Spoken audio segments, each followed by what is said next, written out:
Hello everybody, I'm Bishal Raj Khanal from grade 9 and today I'm here to explain about computer bus and its types. So friends, this is a motherboard. Let's flip the motherboard. As you can see, these green parallel lines are called computer bus.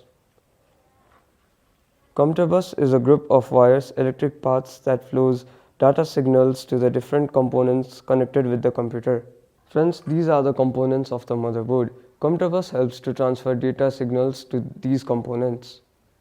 There are different types of computer bus. For example, we have the AGP bus, memory bus, front side bus, PCI bus and the ETA bus. So friends, let's talk about the AGP bus.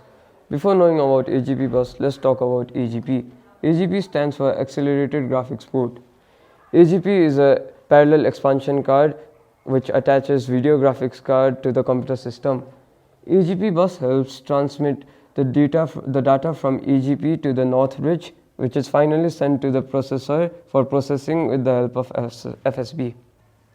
Likewise, we have the memory bus.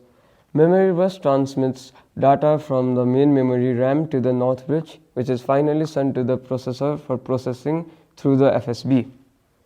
So friends, let's have a look at the motherboard. This is a AGP. The data signals from the AGP is transmitted to the north bridge.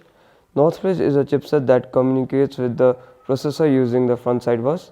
After the data signals is transmitted here, it is finally sent to the processor with the help of FSB.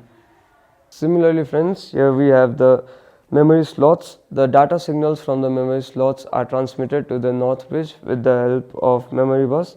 After that, it is finally sent to the processor for processing with the help of front side bus. Now let's talk about some more types of bus. We have the ETA bus, which transfers data signals from the storage devices to the south bridge, which is then transmitted to the north bridge and is finally sent to the processor for processing with the help of FSB. Likewise, we have the PCI bus. PCI stands for Peripheral Component Interconnect. PCI bus transmits the data signals from expansion slots and other input-output devices to the south bridge and is transmitted to the north bridge and is finally sent to the processor for processing with the help of front side bus. Let's have the look at the motherboard again. This is the south bridge. South bridge is a chipset that handles the input-output functions of the chipset. These are the data cables of the storage devices which send the data to the south bridge, then is sent to the north bridge and is finally sent to the microprocessor for processing. Now we have the expansion slots and other peripheral devices through which we can send the input to the computer and the data signals from these are sent to the south bridge, then to the north bridge and is then sent to the microprocessor for processing. Thank you everybody. I hope you understood about computer bus and its types. I hope to see you again.